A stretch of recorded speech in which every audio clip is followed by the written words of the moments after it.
The Shooting Death of Michael Brown by Melody Lee and Helio Alves. In this presentation, we will discuss the shooting of Michael Brown. We will talk about the historical context that surrounds this event and others like it. We will develop recommendations to address this event and the aftermath, and then we will conclude with a discussion about the challenges that may be faced when recommending these strategic things in order to make sure that cases like this do not take place again. On August 9, 2014, Officer Darren Wilson of the Ferguson, Missouri Police Department shot and killed an unarmed 18-year-old teen named Michael Brown. While on patrol, Officer Wilson identified two men matching the description of a recent strong arm robbery at Ferguson Market and Liquor. Officer Wilson directed the suspects to get on the sidewalk. An altercation ensued between Michael Brown and the officer. It was Officer Wilson's testimony that claimed Michael reached through the driver's side window and punched him twice in the face. Mr. Brown then attempted to draw his weapon to harm the police officer. Officer Wilson shot twice at Michael Brown, with one bullet grazing his finger. It is said that Michael took off running, and Officer Wilson pursued Michael on foot for approximately 40 yards, at which point Michael Brown stopped and turned towards him while putting his hands up. He asked the officer to stop shooting. Officer Wilson claims that at this point, Michael started moving towards him, and in self-defense, he shot Michael Brown several times. An entire altercation that lasted 3 minutes left one teen lifeless, and another would be facing trials and tribulations for the remainder of his life. In a moment's notice, crowds began to gather around the crime scene in protest as the lifeless body of Michael Brown laid on the street. Assistance from neighborhooding police departments were called in to help assist with crowd patrol. On the night of August 10th, the protest continued. More than a dozen businesses were vandalized and looted.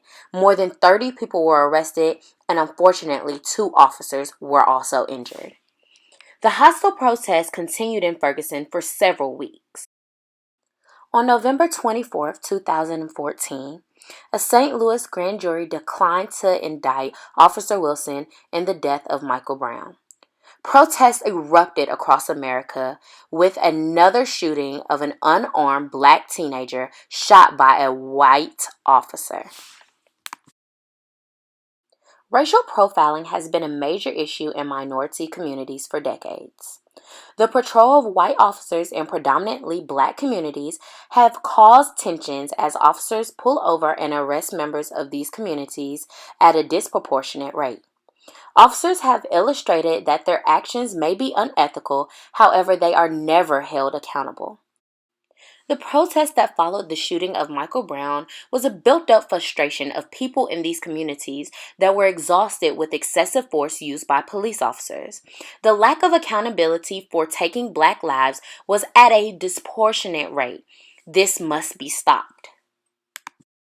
In a sad but true reality, Michael Brown's death was tragic. However, there were several unarmed victims that were killed at the hands of police before Michael Brown. Eric Gardner in Staten Island, New York. Alton Sterling in Baton Rouge, Louisiana. Michael Brown in Ferguson, Missouri. And Tamir Rice, a young 12-year-old in Cleveland, Ohio. The police terror that surrounds minority communities must be stopped, and with the help of restorative justice as well as restoration, there are definitely things that we can do to stop these cases and to make the process more ethical when charging our white counterparts and as well as other police officers.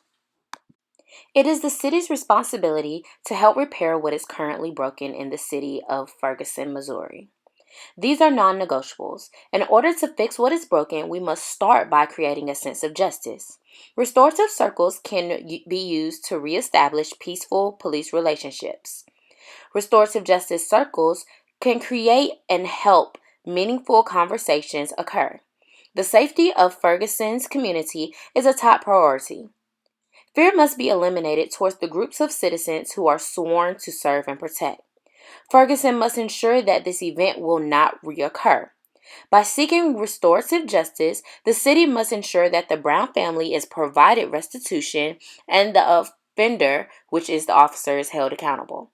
By placing the power back in the victim's hands and healing everyone that is affected by this tragic event is a start for a restorative justice circle. Another tactic that can be used to make sure that situations like the Mike Brown shooting do not occur again is to use non lethal sources on unarmed individuals. The use of pepper spray as well as tasers can help make sure that situations like the death of Mike Brown do not occur again. In the entire encounter of this situation, Officer Wilson did not observe Michael Brown with the weapon during the entire exchange. It was later found that Michael Brown never had a weapon in the first place. If Officer Wilson truly feared for his life, he had the option to utilize his taser. Police departments must do a better job of training and encouraging the use of non-lethal weapons to their officers in these types of hostile situations. Officers must know that they are going to be accountable for their actions if it turns out that the suspects do not have weapons. They must know that this is a serious case and a serious matter and must be taken that way.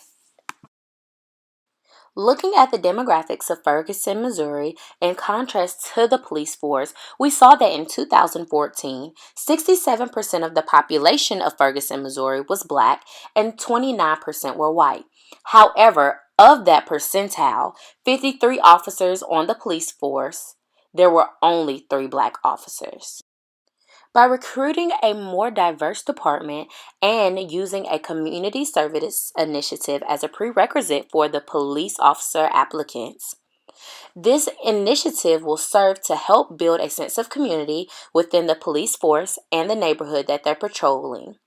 Applicants will be required to serve a minimum of 30 hours of community service in urban communities and where there is heightened police activity. For applicants that are not accustomed to interacting with the demographics of people that they will serve, this practice will provide them with an opportunity to break any social barriers that they may have when addressing members of these communities that they're working in. In detail, the Ferguson Police Department needs to take an initiative and target the members of the community they serve by recruiting campaigns such as attending community gatherings, informing them of the current recruitment process, making appearances at local colleges such as the University of Missouri St. Louis Community College, which is less than 3 miles from Ferguson, or developing a law enforcement explorer program that targets youth in the community and attempts to introduce them to careers in law enforcement and exploring programs. Building better community police relationships is imperative. An annual event like National Night Out or Ferguson Night Out will give the community an opportunity to fellowship with officers and lawmakers in a relaxed situation. In this environment, love and family can be felt. It is important that the community sees police officers as parts of the community and just not those that govern the community. Lastly, police officers must do a better job in the way that they handle protests. In watching many videos and doing research, it seemed that police officers and authority figures became very frustrated with the amount of coverage the city was receiving. Using untactful approaches, they tried to stop protests and silence any movement that opposed them as officers. As a result, protests quickly became violent. According to the First Amendment, citizens have the right to free speech and the right to peacefully assemble. Implementing and understanding this during these protests and showing the community that there is an understanding of their viewpoint will better work to achieve the gap that is between police officers and their communities. In conclusion, with any new idea, resistance is possible. Resistance can come from either side, the police or the community. The police could resist the change in their day-to-day activities and how they handle situations that surround criminal activity. Many have the viewpoint that offenders do not have rights. However, this is untrue. The law states that suspects are innocent until proven guilty in the court of law. Police officers do not have the authority to make this call or to divert from ethical behavior. Community members can continue to challenge the authority of police officers. By showing a lack of respect and an unwillingness to create peaceful relationships, community members interfere with police officers doing their jobs. As a country, we try to desensitize Americans to the fact that racism and prejudice is real. This is a historical context that must be discussed to invoke change. Community members also pursue the change. It's not solely the responsibility of the justice system.